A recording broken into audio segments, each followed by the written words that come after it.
In this lecture, we're going to look at lie detection.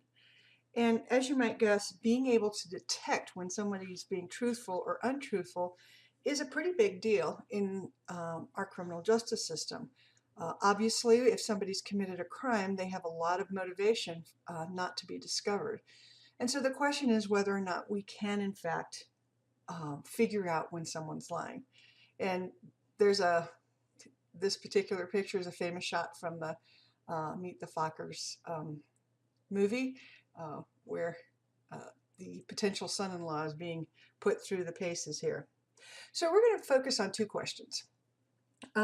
First of all, can we use physiological measures to detect lies?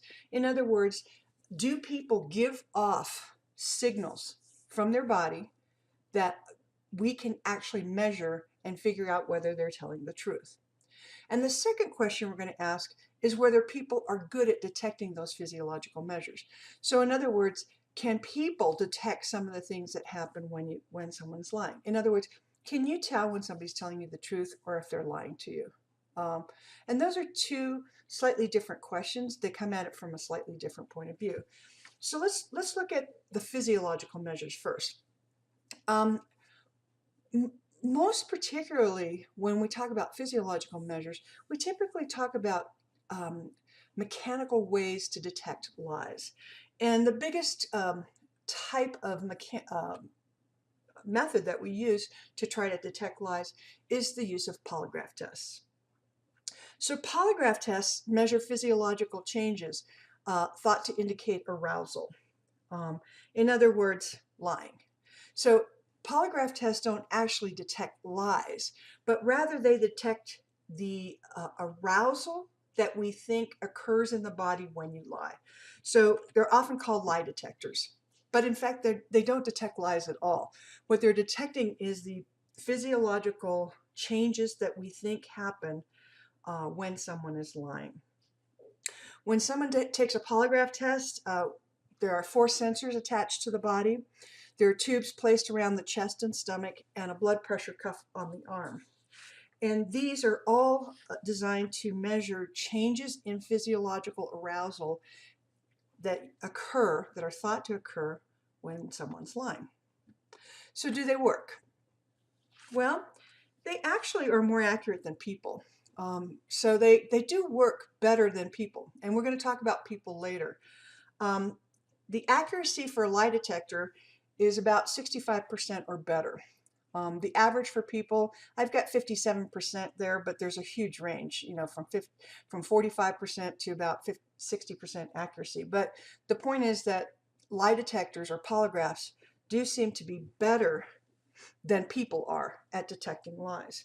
But the problem with polygraphs is that you get a lot of what we call false positives. What's a false positive?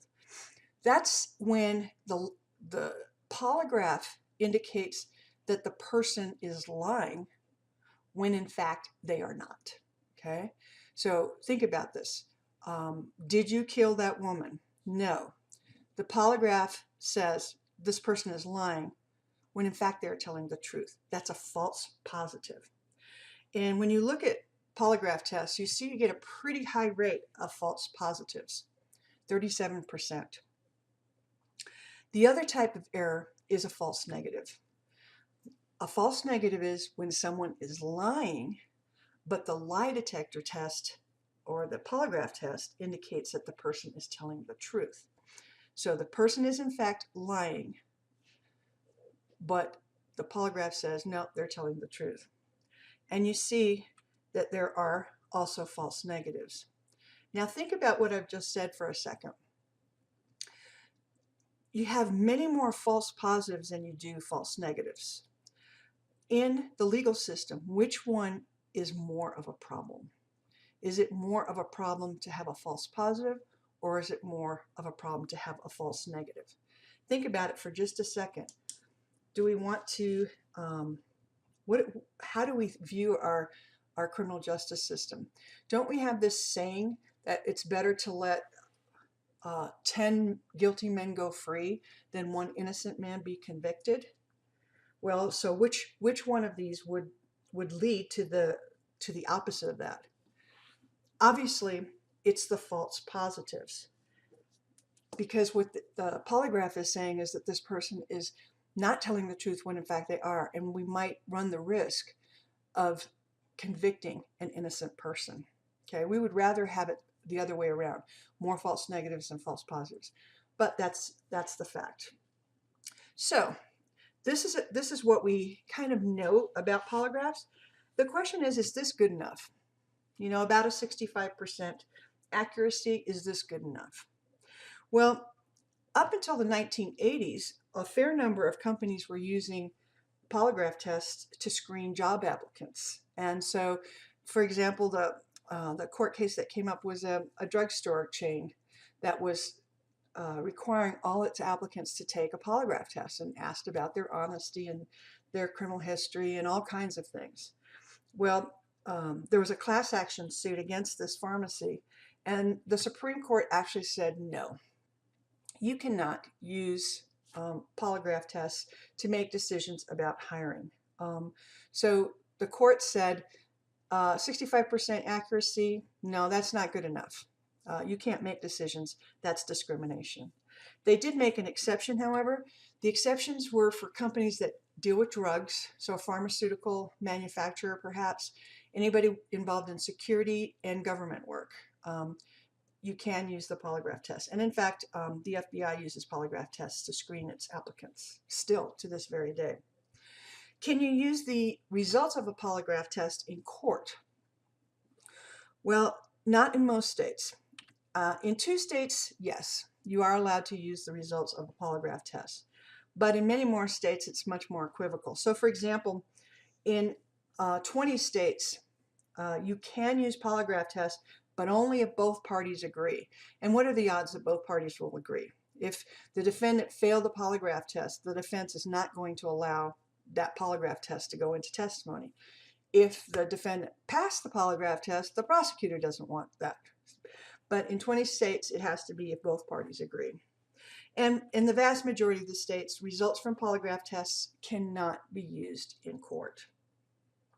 So we're going to look at this short video, and it's a great example because people have very, very set opinions about polygraph tests, and you're going to hear both sides of those opinions in this short video. And it'll also give you a better understanding of how polygraphs work.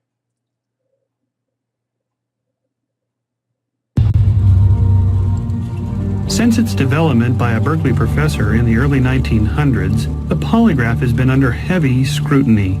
Polygraph is probably one of the most effective tools in determining if someone's telling the truth or not. It's a sad, sick joke simply because many people's lives, their careers, and even our national security is hanging in the balance over this antiquated last vestige of witchcraft. Despite the controversy, polygraph test results have played a key role in several recent high-profile cases. Susan Smith failed her polygraph and later was found guilty of drowning her 2 children. Richard Jewell passed his test and later was cleared of any involvement in the Olympic bombing. And O.J. Simpson failed his polygraph. The results were admitted into a civil trial, and he was ultimately found responsible for the deaths of his wife, Nicole Simpson, and Ron Goldman. But is this just coincidence, or can a machine actually determine if someone is telling the truth? I spoke to experts on both sides of this issue, and even let myself get hooked up to a polygraph, all to determine if the truth is truly attainable. Polygraphs today are anywhere between 95 and 99% effective. Dee Moody has been a polygraph examiner for 18 years, having administered over 7,000 tests. She showed me how the polygraph works by reenacting an exam. The polygraph measures basically 3 different parts of our autonomic nervous system. We measure changes in respiration. We measure changes in pulse rate.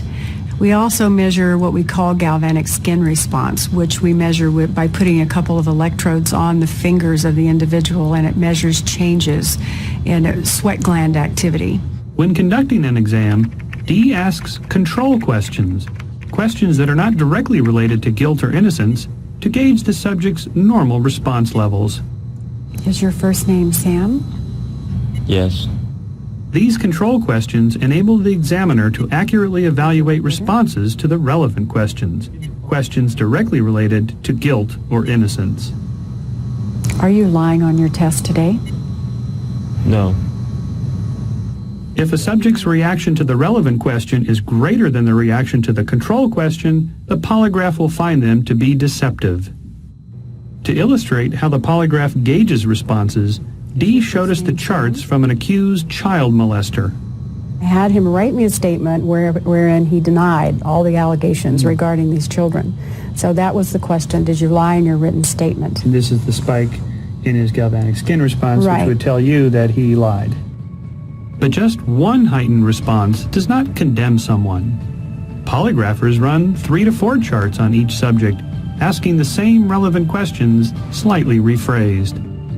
I took this gentleman's charts and I ran them through the scoring algorithm, and as you can see, the results are deception strongly indicated.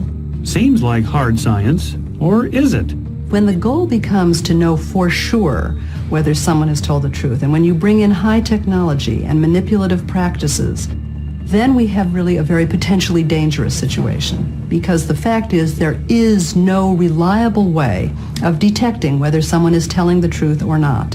What the polygraph actually records in scientific terms is what's known as the fight or flight response. It's when your autonomic nervous system processes a shot of adrenaline, causes your breathing to become somewhat erratic, your blood pressure to increase, and your GSR to increase. This does not mean, however, that you have lied. It just means that you have been confronted with some stimuli that elicits this response. This stimuli could be that you have lied, but it could also be nervousness, fear, rage, embarrassment. Doug Williams is a former detective sergeant and polygraph examiner with the Oklahoma City Police Department. One of the many flaws he sees with the polygraph is branding someone a liar based on control questions. Let's compare, for example, the relevant question, did you rape Susie? With the question, can you drive a car? Or did you eat breakfast this morning? My problem with that is that there is not any way you can devise a control question that is the same emotional impact as a relevant question. During his 10 years on the force, Doug conducted over 6,000 polygraph exams. He set out to prove to me that the polygraph is not reliable by actually hooking me up to the machine and showing me how to produce a truthful chart. Are you a resident of the United States? Yes. Prior to the exam, Doug taught me breathing and muscle techniques. These techniques are known as countermeasures. Have you ever been taught countermeasures? No. That's a bold-faced lie, but according to Doug, I'll still be deemed truthful if my reaction to the next control question is greater than my reaction to the previous lie. Is your first name Michael? Yes. In order to elicit a reaction, I employ the countermeasures Doug taught me. I increase my breathing and tighten my muscles. Let me just show you here what you've done, Michael. As I'm writing here, that's when I'm asking you the question. This is when you answer, and so on. So this is your first question. Do you live in the United States? Yeah. Are you a resident of California? Yep, nothing. Yeah. Have you ever been taught countermeasures? I lied there, it shows nothing. And then is your first name Michael? Wow. Massive increase, perfect breathing staircase at the highest GSR. This it's is just an unbelievable. absolutely perfect, beautiful textbook classic chart. I lied during my test, but according to Doug, the polygraph said I told the truth. Most examiners are trained to identify countermeasures, and I've seen it quite often, and when we see countermeasures being implemented, we discontinue the examination process. Which is exactly what Doug wants. Not only do I teach people how to beat it, and I tell those in positions of authority that I'm doing what I'm doing and why I'm doing what I'm doing in hopes that they will quit using them because they know how easy it is to be manipulated. You live in California? Doug ran me through the polygraph 4 more times, and each time I was able to produce a, quote, truthful chart. That makes me very skeptical of this machine. As well you should be. It's like the old Tom T. Hall song. If you want to find a thief, you just hang them all and let God sort it out. And that's what the polygraph does. It just hangs them all. As a result of this concern, the Employee Polygraph Protection Act was passed into law in late 1988. The law prohibits private businesses from subjecting Yes. their employees to polygraph exams. The Polygraph Protection Act occurred not because the polygraph is flawed or ineffective. It was taken away because it is too effective. And most of our leaders in this country felt that it was too invasive, that it just provided the potential employer with too much personal information about the individual. However, polygraphs are still used in law enforcement and governmental agencies. It's a very good confession getter. It's a very good psychological billy club.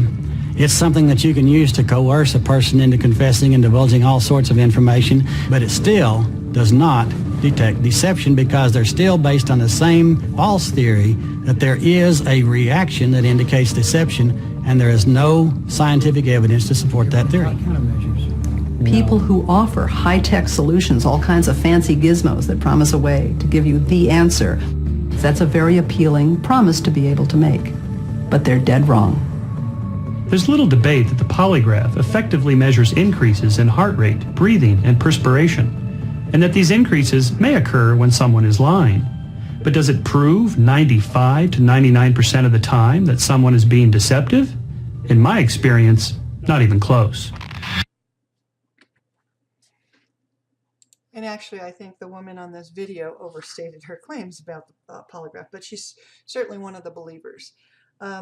So let's take a little bit of a look at, the procedure here and how well it does. In the video, they talked about the control question test. And when you're doing this type of test, you compare relevant questions, the crime-related questions, to the control questions, and you just saw that in the video. And the predicted response then is this.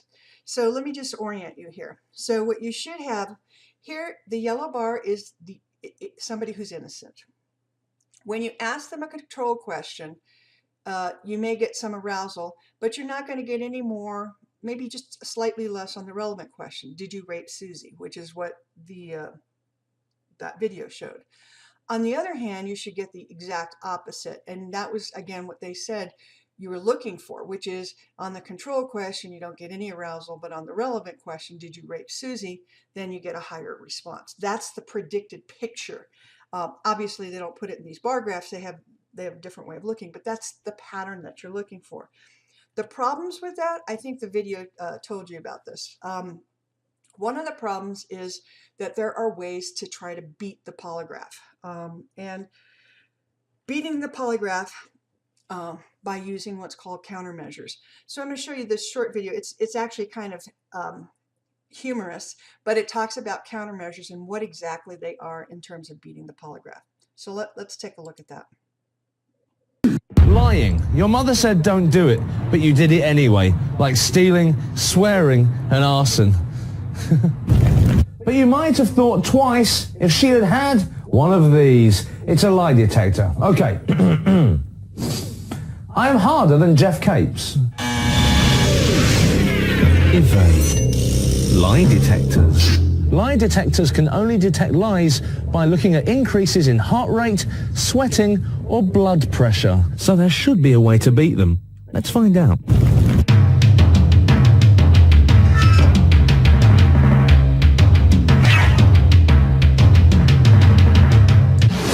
Hey, George. Hi, Nick. Hello. Now, how widespread are polygraph machines? Okay, they're not so common here in the UK, but in the United States they're used a lot by police to interrogate criminal suspects. But they're also used for people who are seeking a job. If you're looking for a job in the FBI, CIA, or even a local police department in the United States. All right, here's the scenario. My local shop has had a thief in it. A box of Jaffa cakes, which are a kind of cookie, has been taken. Okay, the fingers, they're pointing to me. They want me to take a polygraph test. What am I going to do? Okay, what you need to do is first to understand how the test actually works. Right. You're going to be asked relevant questions about the merchandise that has gone missing. Right. And you're also going to be asked control questions that are going to be used as a basis of comparison. The relevant questions are going to be, do you suspect anyone of stealing the Jaffa cakes? Do you know where the Jaffa cakes are now? Did you steal the Jaffa cakes? Questions like these. So what they're going to do is compare your reactions to these questions with reactions to what are called control questions. Okay. And these are ones where they try to trick you into lying. you might be asked questions like, did you ever lie to a loved one? Or did you ever steal anything? Or did you ever take anything that did not belong to you? No. Okay? And they want you to answer no, but they secretly assume that everyone has pinched something at some time. That's clever. So once you say no, there's a little... Right. Okay. Right. So what techniques can I use to fool this? When you're asked a control question, what you can do, for example, is to constrict your anal sphincter muscle. Yeah, it's, well, not... I'm doing it now. Okay, and you see, no one can see, no one can tell. No. But what you're doing by doing that is raising your blood pressure. Right. That's going to show up on the polygraph instrument. All right, apart from that, what other techniques can I use? Can I kind of get my heart racing, or can I think about nice things? And Yes, a very effective technique is just to think exciting thoughts. Right. This might be like slightly falling racy, off of a... gentleman's thoughts. Yes, for example. Also, thoughts like falling off of this bridge. It's very clever. Yeah. George, thank you very much. Now, hopefully, with the techniques that George has taught me, I can beat this polygraph test and beat the rap. Time to take the test with this man, Bruce Burgess, Britain's leading lie detector operator. This is what he'll be monitoring: my breathing, my heart rate and blood pressure, and my sweating. Keep your eye on this one. Right now, I should point out that I really did take the Jaffa Cakes. It was wrong. I know you shouldn't steal, and I am very sorry. But I'm still going to try and beat this test. Is your first name Nick? Yes. Regarding this theft, do you intend to answer truthfully each question about that? Yes. That's a relevant question. Don't react. Remember telling a serious lie to someone who loves you? No. That's a control, squeezing my bum. Did you steal Jaffa Cakes from the newsagents in Highgate? No. Do you remember stealing anything from someone who loved you? No. Another control. Think about falling. Regarding the newsagents in Highgate, did you steal Jaffa Cakes from that shop? No. Okay, that's the end of that chart. So quietly, I'm going to release your arm.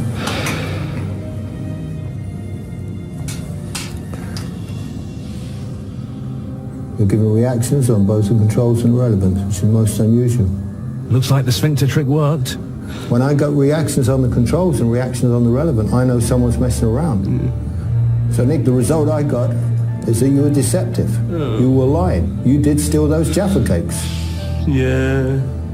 You admit it. Yeah, I do. I was hungry and they were there and I wanted to eat them, so I did. I can't say anything to that, can I really? I'd dumbfounded Bruce with the frankness of my confession, but I didn't beat the lie detector. I do want you to beat the lie detector, so listen carefully. Try to raise your blood pressure. This confuses lie detectors. Think exciting thoughts. Squeeze your bum. They'll think you're lying, and you'll have nice firm buttocks to boot. There you go. A simple way to beat the world's best lie detector. I'm off now to fleece the DSS with some horrible lies. Goodbye. So there you go. Those are the countermeasures that people can use. I've heard of people putting something like a pebble or something in their shoe underneath their big toe and pressing their big toe against that pebble whenever they needed to use a countermeasure. There are countermeasures, but as you could see in this particular film, polygraphers are trained to try to catch people using these countermeasures. Not always successful, though. And it's not always easy to see when someone's trying to use a countermeasure, because some of the countermeasures, actually many of them are quite invisible. You can't see somebody doing that. Okay. There's this control question test is the one that was featured in both of those videos, but there is another type of test that's used sometimes by polygraphers. It's called the guilty knowledge test. What you try to do in this case is you're not comparing relevant and control questions, but you're trying to detect the presence of knowledge, guilty knowledge. Okay. Basically, the assumption here is that people are going to become more aroused when they perceive a meaningful stimuli. So let me give you an example. Suppose there was a murder where the suspect, the perpetrator, killed someone with a knife and left the knife in the body. So stabbed somebody and fled the scene. So you now have recovered a knife, okay, the knife used in the murder. Now, there's only one other person on the planet that knows what knife they used, and that's the perpetrator. So what you do in a guilty knowledge test is you might show the person different knives. So you would ask the person, say, I'm going to show you 5 different knives, and I want to ask you if you stabbed somebody with that knife, okay? And so you start showing these knives, and the predicted response, of course, is this. So here you go. So you've got our red bar right there is the knife that was used in the murder. And an innocent person would react to all of the knives exactly the same. However, the guilty person should react only to that one knife. Okay, so you can see how this works slightly differently than the other, the control question test. So theoretically, in terms of guilty knowledge, this could happen if you think about it. There's 5 knives, right? And so what are the odds that this person was aroused with this knife and not the other knives? Well, just by probability, random chance alone, it's 1 out of 5, right? So 1/5 of the time, that's the probability of responding even if you weren't guilty. So in a guilty knowledge test, you wouldn't just use one little spike like that knife. What you try to do is find more evidence from the crime scene that only the perpetrator would know. So if there's a 1/5 chance of getting an odd response to one item, if you had 4 different items, the probability now gets much bigger. So the chances of just a random response out of 4 items is only 1.6 out of 1,000. So we're getting a very low probability that it's due to chance alone. So you have a little bit more to work with here. Now, what are the problems with this particular test? Well, interestingly, the guilty knowledge test has been sort of criticized because you need to have some pieces of evidence that are only known to the perpetrator and not known to the public. So for example, if the picture of the knife, let's say the victim with a knife in his back was published in the newspaper, although I don't know why they would publish a picture of a dead person with a knife in their back, but if the knife was published, then that information would have gotten out to the public. So the inspectors and detectives would have to be trained to, first of all, collect guilty knowledge items for a potential test and making sure those items are not widely known. Okay, so it's not used as often as the control question test because it requires a little bit more work. However, it might be a superior test. Let's take a look at what we know about these 2 different tests. So, do the polygraphs work? And here what I'm going to do is show you some data that compares the control question test to the guilty knowledge test, and also whether the person was innocent or guilty. And when I say lab studies, these are studies where we can control. We know whether or not the person stole something. And there are lots of ways that we can set up experiments where someone will take something and so forth and so on. Or cheating. Let's say we have a cheating paradigm where you get people to cheat and then you ask them whether they cheated or not. So we looked at across lots and lots of different studies, which is the best polygraph test to use for getting the truth. So here you go. Let me just orient you here, okay? This is correct. In other words, the person was guilty, and the control question test said they were guilty. And as you can see here, you're getting like 70-some% accuracy here. The person was guilty, and the test said guilty. Now we have a slightly bigger problem, however, in the control question test. If you're an innocent person, okay, being correct is not as high. In other words, you're less likely to be called innocent when you're actually innocent in the control question test. And what you see is slightly more inconclusive. So the control question test does not do as good a job for innocent people as it does for guilty. Now let's look at the guilty knowledge test. Here you can see that it does quite a nice job accurately saying you're guilty when you were guilty. In fact, better than the control question test. And it is very good, almost perfect, at detecting innocence. So you can see that it's almost at 100%. And this is across many, many different studies. So if you're an innocent person who did not commit a crime and they're wanting for you to take a polygraph test, I think it's pretty clear which test you should try to get them to give you, and that's the guilty knowledge test. So this is lab studies. Lab studies, again, are fairly contrived. There might not be as much stress in lab studies as there are in actual real crimes. And so here's some data that looks at field studies, okay? So these are field studies, and these are studies across studies using polygraph tests where they actually found out in the end who did it. So they actually have evidence as to whether or not you were guilty or innocent. And let's look at what these look like. Again, I think which you can clearly see is that the control question test doesn't do as well in accurately detecting innocent people.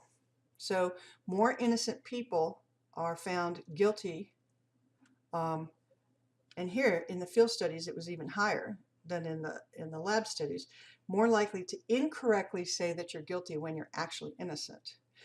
The guilty knowledge test, again, is superior, especially when you're innocent. But you see, in the field studies at least, it looks like the guilty knowledge test doesn't perform as well when you actually are guilty. So these polygraph tests have been used for a long time, and there are critics and there are supporters of polygraph tests, but they're not 100%. And the question is, of course, in a court of law, is their accuracy good enough? And I think many people have come to the conclusion that even 85% is not good enough.